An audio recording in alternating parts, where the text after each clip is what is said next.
This is OnyxRose 9 of OnyxRose9.substack.com and OnyxRose, A Journey Through FFS. So I made it out on the other side. Yay! Yay! Yay! As you can see, I still got my nose splint on. I'm heavily oiled and lubed up.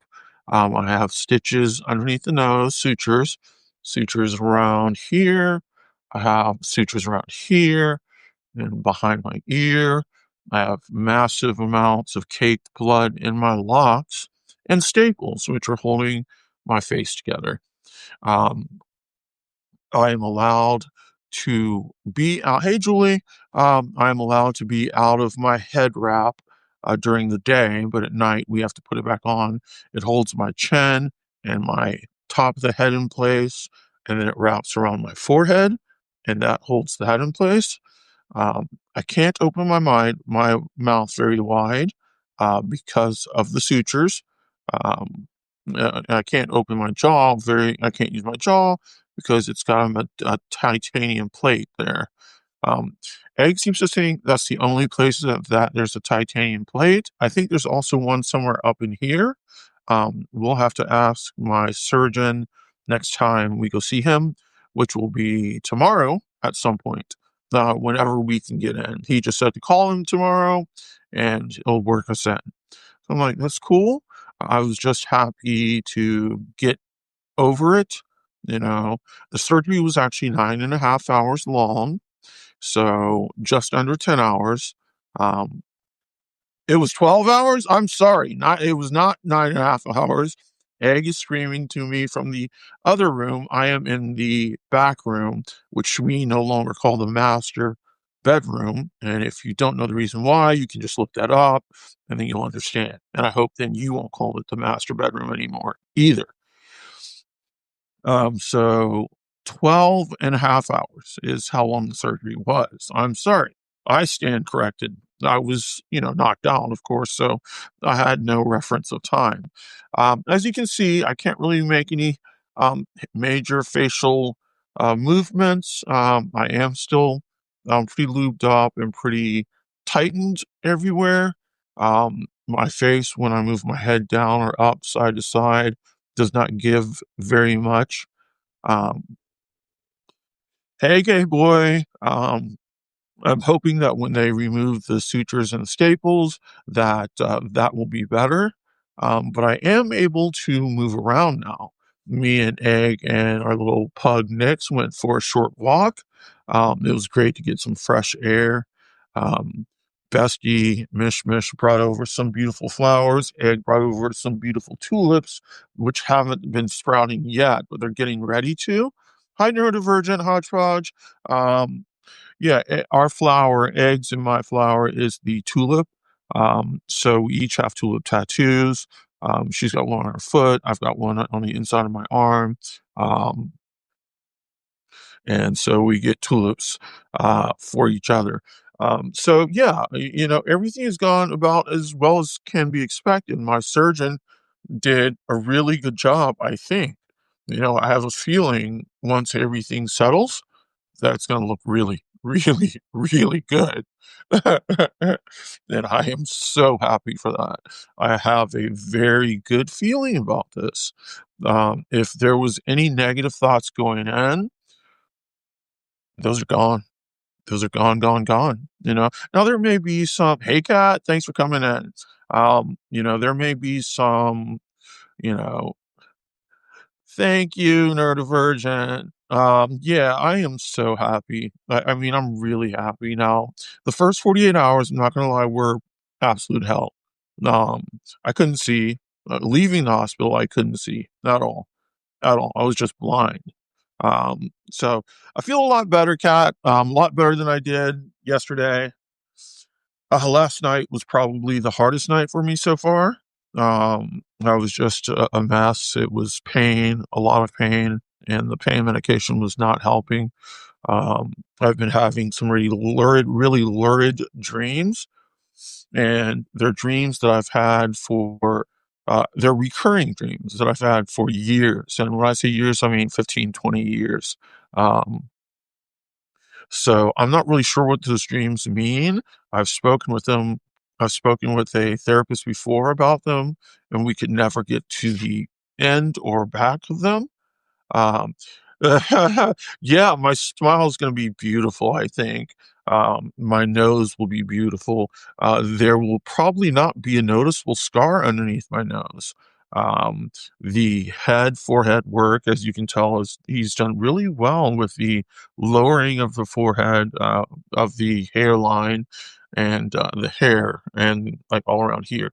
Now, of course, whoops, of course, I'll have to wait for all of the swelling to come down. I'm definitely swollen all over the place. Um, and that's going to take some time, and that's okay. I understand that. Um, I don't, and I don't necessarily need to slather on a bunch of makeup, for people to like when I go out. I don't really care too much about that. I may, you know, I will definitely have to use SPF to at least SPF 30, but I've got something called Black Girl Suntan lotion, and that's SPF 50, and it's going to be good. Yeah. It'll look really good.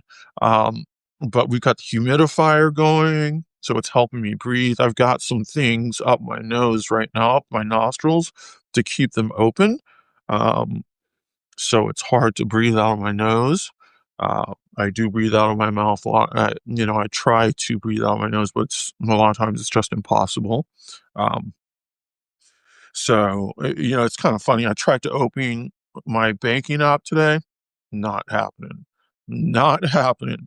It was a good thing I wrote down all of my passwords and everything like that for Egg. If she needs to get in and do any kind of work in my banking apps, um, because outside of that, we would have had to do them all over again, and it's a pain in the ass. So now that we have them all set, we pretty much know which goes to which one, and my she's taking care of my banking stuff. Kat, my pain right now, so the way I have to say it, and first of all, let me just explain, I have Crohn's disease, and that Crohn's disease has put me into a lot of pain before. I have gender dysphoria, and gender dysphoria as well has put me in a lot of pain, and bipolar disease, which has thrown me for a lot of pain, as well as HS, which is physical pain as well. So it's like the Crohn's and the HS is physical, and the bipolar can be physical because of the mental. Same with the gender dysphoria, it becomes physical because of the mental as well. Um, so when people would say, out of a 1 to 10 pain scale, what is your pain? I may answer a 5 or a 6. That is someone else's 8 or a 9, maybe 10 or 11. So when I'm saying I'm at an 8, that is my level, but their level, I would expect, is a 10 or an 11, and they would have to use a lot of drugs. Like, I got Dilaudid in the hospital, but honestly, they gave me like 0.275 of each push, and that is not enough. And I knew it wasn't enough. So when my surgeon discharged me, he did say that the 10 milligram hydrocodone were going to be so much better because they stay in your system longer, and it takes a little bit longer to break down. Say it takes a little bit longer to get through your system, and just kind of hangs out a little bit longer. So that's good. That we stayed on top of the pain medication with 600 ibuprofen, and then um, and then 2 or 3 hours later comes the hydrocodone. I've taken my Medrol dose pack, um, some not ibuprofen, but the other. I can't think of it right now. Not the ibuprofen, but egg. No, she's not listening to me. But it's something to make sure I don't get any kind of infection. Y'all know what I'm talking about. I just can't remember right now because my brain's all frazzled. I went outside for the first time today. It was beautiful and glorious. My pain level is not bad right now. I will probably lay down and ice my face after we get done because for the first 48 hours, I could not see. Yeah, yeah, yeah, Kat. Thank you so much. That is how it's going to be. Yeah, we will definitely stay on top of the pain. Like I said, it's ibuprofen 600 and then hydrocodone 10 with 325 of the acetaminophen. And then, like a little bit, sometimes we throw in a 500 milligram acetaminophen in between those just to keep the pain down. The pain last night was pretty significant. Not gonna lie, it was strong. Um, but I expected that. I expected the first 48 hours to be really bad. I couldn't see at all. Like my eyes were swollen shut completely. And that was the strangest feeling, the fact that I couldn't, if egg was not there, I wouldn't have been able to do anything. Hey, Brandon, thanks for showing up. Yeah, I wouldn't have been able to do anything without egg. And, big ups to her. She's been, doing it all from getting my jello, getting me soft, squishy foods, getting my fluids, making sure I'm taking my medicine on schedule, um, you know, waking up every couple of hours, around the clock, basically, to tend to me. So she's getting little sleep and she needs her sleep too. So right now she is asleep. Hey, Brandon. Um, right now she is asleep, just chilling on the couch. Um, as soon as I get off with here, then I'm gonna go out there and get some ice packs, strapped into my face to help the swelling go down a little bit more. Because this is really the first day that I've been able to see out of both of my eyes. This eye opened up before this eye, and so it was like playing kind of like a locator game. I would have to swivel around and move around, and then I was like, "Bam! I found you. Hey, crazy gay uncle, thanks for coming in, Spike. All right, crazy gay uncle Spike. Does that have anything to do with Buffy? Please just let me know that in the comments. Um, but um, yeah, so this is where we are right now, 72-ish hours outside of surgery. And that how, um, and that is, oh no, let's see. And that is, perfect. Amazing how asymmetrical healing can work. Yes, I know. I know. It's amazing. It's amazing what surgeons can do. It's amazing what surgeons who know their shit can do. I have quite a few friends who've had this type of surgery, really been butchered.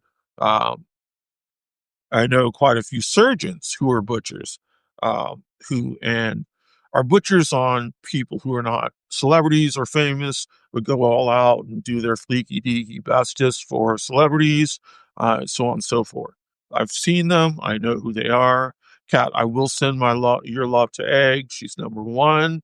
Um, Oh, great, gay Uncle Spike, it is Buffy. Yes, okay. William the bloody awful poet is what I use. What's up, Joe? Um, thank you so much, Kat. I have a feeling I really am not trying to toot my own horn, but I think my surgeon did a fucking great job. I really do. And as soon as I am like when I talk to them tomorrow, I'm gonna see if I can go ahead and drop their names because I feel so confident that I'm going to heal well. Um, uh, Thank you. That's really nice. Yeah, I feel so confident. It's just he did an amazing job. And one thing I've got to say though, and this goes to Wendy the Druid's point. If you know Wendy the Druid, me and Wendy know each other outside of Substack. Went to the same support group for a while. Um, Wendy went to a hospital around here where I went, and she was misgendered the whole time. The whole time. Um, so I went not expecting the same thing, but expecting it to happen a little bit. So they take me back there, ask me my name, ask me if I've had a period before, and I say, no, I'm a trans woman. or a trans person, you know? And that's what I said. And they were like, okay. And then they all of a sudden started saying he. Every single person would say he. So even before surgery started and they wheeled me back into the surgical unit, I said, okay, everybody, let's stop before we get started. My name is this. I use she, they pronouns. Um, and please don't use he, him pronouns for me. I won't be damned if I heard them using he, him pronouns as I was drifting off to sleep. I just heard it. And then as I woke up, he, him, he, him, he, him. Now, I will say that my nurse, Brandy, did a great job at being respectful of my pronouns. Um, uh, yeah, that's right. All those welcoming signs are meaningless because the disrespect goes unchecked. And yeah, it does go unchecked. And there's nothing we can do as patients because we're there for their services and we need their help in that moment. So it was pretty rough and pretty disrespectful, but in the end I was like, you know what? I don't have to ever go back to that hospital if I don't want to. I can go to another hospital, and I won't have to talk to those set of people again. Um, the one thing I will have to talk to them about is getting the piece of my chin bone because yes, I can get it. It had to be sent to pathology to make sure everything was okay, and then I suppose we'll pick it up then after they've checked everything out. Um, yeah, it sucks, but it happens to more trans women than just me, or more trans women than just Wendy the Druid. It just happens. And as mad as I get, or as mad as Wendy gets, as mad as any trans person gets at being misgendered, especially in medical facilities, there's hardly anything we can do about it. We can say, okay, we're going to go to another facility, but that doesn't really matter. It'll just happen again. Uh, and especially the thing about being trans in any medical facility is that we continually have to out ourselves, continually. Um, because once we tell them what medication we're taking, they have to ask why. If they ask us about our periods, we have to tell them the reason why we don't have periods or normal periods. Now, there are trans women who do have periods in the sense that they have cramping each time around a certain time of each month. That cramping is because the lining of the intestines is almost the same, I think, as the lining of the uterus. There's no bleeding, although I bleed. But that's because I have Crohn's disease. And if you know anybody who has Crohn's disease, I also have iron deficiency anemia, and that makes me bleed. Um, I don't bleed yet, but that's another story for another day. Yeah, we all need advocates, Kat. All trans people need, who are going into medical establishments need advocates. Yeah. Yes, the cramping is exactly the same, is the same feeling. It is. So, in terms of advocating, that's a hard thing to do. We would like to have advocates. Wendy writes something called The Safety of a Queer Space. If you haven't read it on thistleandmoss.com, you really should get to that website and just start reading The Safety of a Queer Space fiction works. And in that work, she has a either a nurse or a physician who actually takes on transgender, non-confirming, non-binary type people, two-spirit people, uh, two-spirit, intersex people as well, and takes those people on, even though they are so tired. And the reason they're doing this is because they understand that trans people don't feel comfortable going to other doctors. And that's why a lot of trans people don't go to doctors, you know? The idea of being misgendered, just beaten down on, hammered over and over and over again for a trans woman or a non-binary femme-leaning person, calling them Mr. or Sir or dead name, you know, because your dead name may be in your records from, you know, years past. I've been with my doctors for like 10 years, 15 years, almost 20 years, some of them. And I hadn't transitioned back then. So they have my old name. Um, I've asked them to remove it, but you know, I'm sure they tried or pretended to try, and they just didn't. So, yeah, you know, I could talk all day about the horrors of being trans in a medical establishment. And there is a meme that goes around that says a professor was teaching his medical students, and one of his medical students said, well, you know, what if I don't believe in this? And then that doctor said, well, you need to find a new career, you know, and that's the long and short of it. Okay, you're Cherokee. Yeah, yeah, two-spirited are revered and closer to divinity than the rest of us. Indeed. Indeed, 100%. Um, yes, I've heard that from um, many Native Americans, many native tribes, many natives um, in Africa as well, although, you know, Christianity has forced Christianity, colonization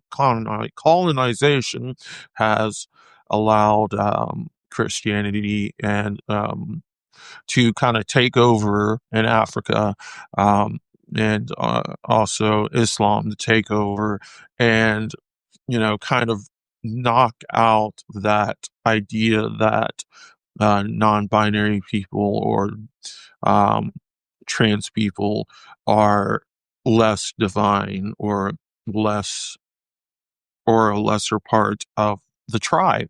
Whereas, you know, history has gone to show that back all the way back to Ishtar and probably further back, that trans people were considered divine. Trans people, two-spirit people were considered seers and major contributors to the tribe. Um, that doesn't shock me. You know, I feel that way myself. So it'll happen. Like, you know, um, I know that Trump is trying to shut everything down right now as far as trans. I think the latest thing is that trans people are not allowed to buy guns online anymore. I don't know if that's true or if it's when it's going to go into effect. Maybe by the 26th of December. I'm not sure. I've been hearing rumblings about this online.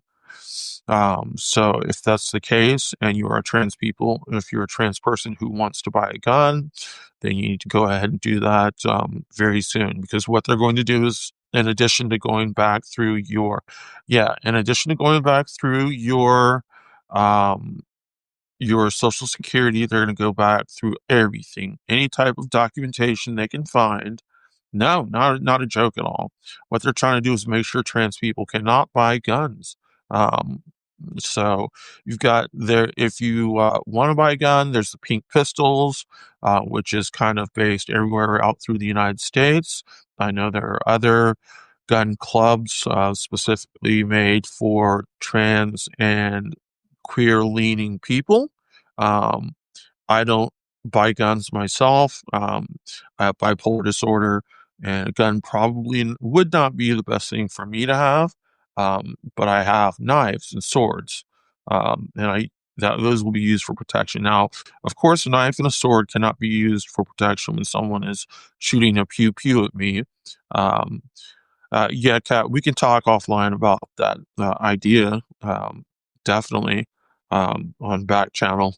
Um, but yeah, so that's the state of the nation. You know, I'm glad that my surgical team worked so hard to get this surgery set up. before the end of the year because I have a feeling that they're trying to shut down all types of gender affirming surgery for everybody. And I think the first thing they're going to do is just shut it down for military, Medicaid, Medicare, and then I think from there they're going to go to private insurance if they can. And the reason they can is because the private insurance companies are going to be jumping on it anyway, because they don't want to pay for it at all. It's taken years to get them to start paying for it, and now that they have another out, they'll just take it. Um, so yeah, right now I think I'm gonna have to go. I'm beginning to feel like I need some medicine and to lay back down and just put some ice on my face. I feel a little tight. My nose is getting a little froggy again. So I really do appreciate y'all coming on today. I'll be on again live soon. Like I always say, thank you, Kat. Oh no! Oh no! Okay, I'm back. I wanted to come back and say one thing, and that's peace and chicken grease. All right, y'all.